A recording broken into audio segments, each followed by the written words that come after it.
ಅರೆ ಕಡಿಮೆ ಹಾಕು ಆದ್ರೆ ಅಸ್ಲಿ ಹಾಕು. MDH ಕಾಶ್ಮೀರಿ ಕೆಂಪು ಮೆಣಸಿನ ಪೌಡರ್. ಮುಂದಿನ 48 ಗಂಟೆ ಬೆಂಗಳೂರಿಗೆ ತುಂಬಾನೇ ನಿರ್ಣಾಯಕ. ಯಾಕೆಂದ್ರೆ ಹವಾಮಾನ ಇಲಾಖೆ ಬೆಂಗಳೂರಿನಲ್ಲಿ ಭಾರೀ ಮಳೆ ಸುರಿಯುವ ಮುನ್ಸೂಚನೆ ಕೊಟ್ಟಿದೆ. ಮುಳುಗಿದ ಬೆಂಗಳೂರು ಚೇತರಿಸಿಕೊಳ್ತಿರುವಾಗಲೇ ಇದು ಆತಂಕ ಸೃಷ್ಟಿಸಿದೆ. ಈ ಮಧ್ಯೆ ಇವತ್ತು ಮಳೆ ಹಾನಿ ಪೀಡಿತ ಪ್ರದೇಶಗಳಿಗೆ ಸಿಎಂ ಡಿಸಿಎಂ ಭೇಟಿ ಕೊಟ್ಟಿದ್ರು. ಅವರಿಗೂ ಜನರ ಆಕ್ರೋಶದ ಬಿಸಿ ತಟ್ಟಿದೆ.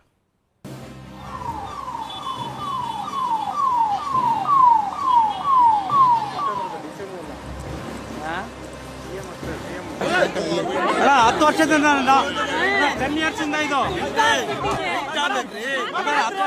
ಆಕ್ರೋಶ.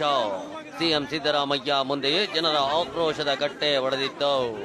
ಬೆಂಗಳೂರಿನ ಸಾಯಿ ಲೇಔಟ್ ನಿವಾಸಿಗಳು ಸಿಎಂ ಡಿಸಿಎಂಗ ಕೇರ್ ಮಾಡಲಿಲ್ಲ.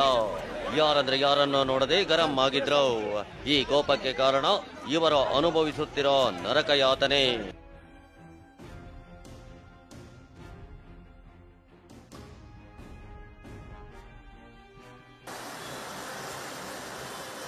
ಕಳೆದ 2-3 ದಿನಗಳಿಂದ ಬೆಂಗಳೂರಿನಲ್ಲಿ ಸುರಿಯುತ್ತಿರೋ ಮಳೆ ಅನಾಹುತಗಳ ಸರಮಾಲೆಯನ್ನೇ ಸೃಷ್ಟಿಸಿದೆ.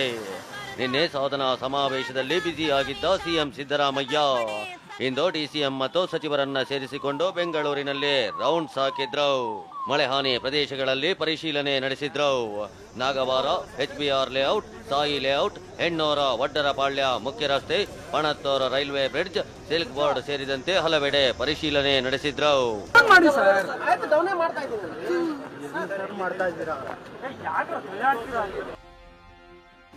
ಸಿಎಂ ಎದುರಲ್ಲೇ ಮುಳುಗಿದ ಸಾಯಿ ಲೇಔಟ್ ನಿವಾಸಿಗಳ ಕಿಚ್ಚು.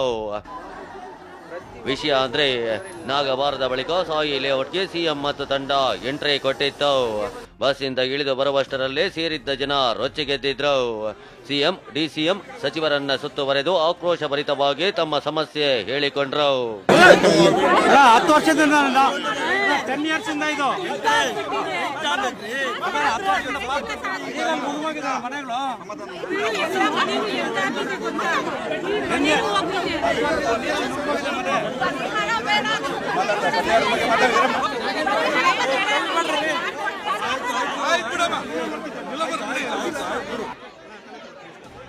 ಜನರು ಗರಂ ಆಗ್ತಿದ್ದಂತೆ ಲೇಔಟ್ ಒಳಗಡೆ ಬರದ ಸಿಎಂ ಮತ್ತು ಸಚಿವರ ತಂಡ ವಾಪಸ್ ಬಸ್ ಏರಿತ್ತು. ಆಗ ಕೈಗೆ ಸಿಕ್ಕ ಸ್ಥಳೀಯ ಶಾಸಕ ಬೈರತಿ ಬಸವರಾಜು ವಿರುದ್ಧ ಜನ ಕಿಡಿಕಾರಿದ್ರು. ಬಳಿಕ ಮಾತನಾಡಿದ ಬೈರತಿ ಬಸವರಾಜು, ಸಿಎಂ ಲೇಔಟ್ ಒಳಗೆ ಬರಲಿಲ್ಲ ಅಂದ್ರೆ ನಾನೇನು ಮಾಡ್ಲಿ ಅಂತ ಬೇಸರ ಹೊರಹಾಕಿದ್ರು. ಅಷ್ಟೇ ಅಲ್ಲ, ಮುಂದಿನ ಮಳೆಗಾಲದೊಳಗೆ ಸಮಸ್ಯೆ ಬಗೆಹರಿಸದಿದ್ರೆ ಶಾಸಕ ಸ್ಥಾನಕ್ಕೆ ರಾಜೀನಾಮೆ ಕೊಡ್ತೀನಿ ಅಂದ್ರು. ನಾನು ಎಲ್ಲೋ ಒಂದ್ ಕಡೆ ಅವ್ರ ಜೊತೆ ಎಲ್ಲಿ ಗಂಟೆ ಬರ್ತಾರೆ ಅಲ್ಲಿ ಗಂಟೆ ಹೋಗಿದ್ದೀನಿ. ಅವ್ರು ಬರ್ಲಿಲ್ಲ ಅಂದ್ರೆ ನಾನೇನ್ ಮಾಡಕ್ಕಾಗ್ತದೆ? ಅದನ್ನ ಅಲ್ಲ, ಮುಂದಿನ ಮಳೆಗಾಲ ಬರೋದ್ರೊಳಗಡೆ ನಿಮ್ಮ ಪರಿಸ್ಥಿತಿ ನಿವಾರಿಸುವಂತ ಕೆಲಸ ಮಾಡ್ತೀನಿ. ಅವತ್ತೇನಾದ್ರೂ ಆಗಿಲ್ಲ ಅಂದಾಗ ನಾನು ನನ್ನ ಶಾಸಕ ಸ್ಥಾನಕ್ಕೆ ರಾಜೀನಾಮೆ. ಸಿಎಂ ಸಿದ್ದರಾಮಯ್ಯ ಲೇಔಟ್ ಒಳಗಡೆ ಬಾರದೆ ಹಾಗೆ ಹೋಗಿದ್ದಕ್ಕೆ ಸಾಯಿ ಲೇಔಟ್ ನಿವಾಸಿಗಳು ಕೂಡ ಕಿಡಿಕಾರಿದ್ರು. ಒಂದ್ 10 ನಿಮಿಷ ಮಾತಾಡ್ಬೇಕು ತಾನೆ, ಇಷ್ಟು ದೂರ ಬಂದವರು ಮಾತಾಡಿಲ್ಲ, ಏನಿಲ್ಲ. ಏನ್ ಪರಿಹಾರ ಸಿಕ್ತು?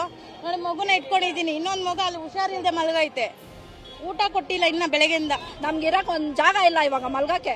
ಆಯ್ತು 4-5 ದಿವಸ ಆಯ್ತು ಚೆನ್ನಾಗಿ ಊಟ ಮಾಡಿ ನಿದ್ದೆ ಮಾಡಿ. ನಾವು ಡ್ರೆಸ್ ಇಲ್ಲ, ಹಾಕಡಕ್ ಒಂದ್ ಡ್ರೆಸ್ ಬಿಟ್ಟು ಬೇರೆ ಯಾವ್ದು ಇಲ್ಲ. ಈ ತರ ಓಟ್ ಹಾಕೋ ಬಾ ಅಂದ್ರೆ ಓಟ್ ಹಾಕೋದಿಲ್ಲ. ಓಟ್ ಕೊಡು ಅಂತ ಕೈ ಮುಕ್ಕೊಂಡು ಬಂದ್ರೆ ಯಾವನಿಗೂ ಓಟ್ ಹಾಕಲ್ಲ ನಾನು. ಮಳೆ ಹಾನಿ ಪರಿಶೀಲನೆ ಬಳಿಕ ಸುದ್ದಿಗೋಷ್ಠಿ ನಡೆಸಿದ ಸಿಎಂ, ಮುಲಾಜಿಲ್ದೆ ರಾಜಕಾಲುವೆ ಒತ್ತುವರಿ ತೆರವಿಗೆ ಸೂಚಿಸಿದ್ದೇನೆ ಅಂದ್ರು. ಸಾಯಿ ಲೇಔಟ್ ಸಮಸ್ಯೆಗೂ ಮುಕ್ತಿ ನೀಡ್ತೀವಿ ಅಂದ್ರು.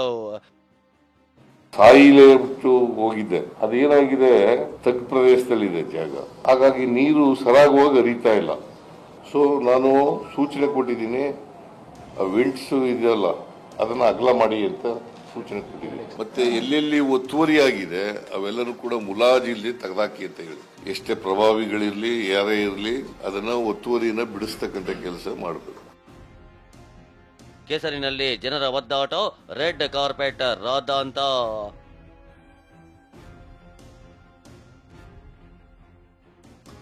ರೆಡ್ ಕಾರ್ಪೆಟ್ ಇದ್ಯಾವುದೋ ಶುಭ ಸಮಾರಂಭಕ್ಕೆ ಮಾಡಿದ ವ್ಯವಸ್ಥೆ ಅಲ್ಲ.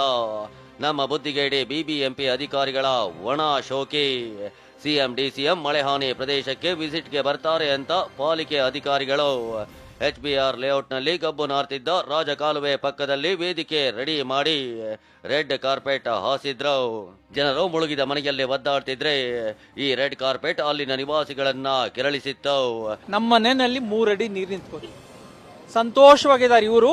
ನೀವು ಹೇಳಿದಾಗ ರೆಡ್ ಕಾರ್ಪೆಟ್ ಹಾಕೊಂಡಿದ್ದಾರೆ. ನಾವು ಮಂಚದ ಮೇಲೆ ಕೂಡ ಮಲ್ಕೊಳಕ್ ಆಗ್ತಿರ್ಲಿಲ್ಲ. ಇಂಥ ಸ್ಥಿತಿಯಲ್ಲಿ ಇದ್ವು ನಾವು. ಇನ್ನು ವಿಪಕ್ಷ ನಾಯಕ ಅಶೋಕ್ ಈ ಬಗ್ಗೆ ಪ್ರತಿಕ್ರಿಯೆ ನೀಡಿ ರೆಡ್ ಕಾರ್ಪೆಟ್ ಅಲ್ಲೋ ಗೋಲ್ಡ್ ಕಾರ್ಪೆಟ್ ಹಾಕಬೇಕಿತ್ತು ಅಂತ ಕುಟುಕಿದ್ರು. ಒಬ್ಬ ಮುಖ್ಯಮಂತ್ರಿ ಬರಬೇಕಾದ್ರೆ ಗೋಲ್ಡ್ ಕಾರ್ಪೆಟ್ ಹಾಕಬೇಕಾಯ್ತು. ಅವ್ರಿಗೆ ಬುದ್ಧಿ ಇಲ್ಲ. ಅವ್ರಿಗೆ ಕಾರ್ಪೊರೇಷನ್ ಅಧಿಕಾರಿಗಳಿಗೆ ಮಾನ ಮರ್ಯಾದೆ ಇಲ್ಲ. ಮುಖ್ಯಮಂತ್ರಿಗೆ ರೆಡ್ ಕಾರ್ಪೆಟ್ ಹಾಕಿದ್ರೆ ಹಿಂಗೆ ಗೋಲ್ಡ್ ಕಾರ್ಪೆಟ್ ಹಾಕಬೇಕಾಯ್ತು. ಅದ್ಯಾವಾಗ ರೆಡ್ ಕಾರ್ಪೆಟ್ ಬಗ್ಗೆ TV9 ವರದಿ ಮಾಡಿ ಅಧಿಕಾರಿಗಳ ಶೋಕಿಯನ್ನ ಪ್ರಶ್ನೆ ಮಾಡ್ತಾವ್. ತಕ್ಷಣ ಎಚ್ಚೆತ್ತುಕೊಂಡ ಅಧಿಕಾರಿಗಳು ರೆಡ್ ಕಾರ್ಪೆಟ್ ತೆರವುಗೊಳಿಸಿದ್ರು. ಸಿಎಂ ಬಂದು ಹೋದ್ರೋ ಸಾಯಿ ಲೇಔಟ್ ನಿವಾಸಿಗಳ ಆತಂಕ ದೂರವಾಗಿಲ್ಲ. ಇಡೀ ಲೇಔಟ್ ಕೊಳಚೆ ನೀರಿಂದ ತುಂಬಿ ಗಬ್ಬು ನಾರ್ತಾ ಆಗಿದೆ. ಅನಾರೋಗ್ಯ ಎದುರಾಗೋ ಭೀತಿ ಇದೆ. TV9 ನಿರಂತರ ವರದಿಯಿಂದ ಎಚ್ಚೆತ್ತುಕೊಂಡ ಬಿಬಿಎಂಪಿ ಅಧಿಕಾರಿಗಳು ನಿವಾಸಿಗಳ ಆರೋಗ್ಯ ತಪಾಸಣೆ ನಡೆಸಿ ಜನರಿಗೆ ಔಷಧಿ ವಿತರಿಸಿದ್ರು. ಸಡನ್ ಆಗಿ ಬರುವಂತ ಕೆಮ್ಮು, ಜ್ವರ ಹಾಗೆ ಬೇರೆ ಬೇರೆ ಒಂದು ರೋಗಗಳಿಗೆ ಚಿಕಿತ್ಸೆಯನ್ನು ಕೊಡೋದಕ್ಕೆ ಸದ್ಯ ತಾತ್ಕಾಲಿಕವಾಗಿ ಇಲ್ಲಿ ವ್ಯವಸ್ಥೆಯನ್ನು ಮಾಡಿರುವಂತದ್ದು.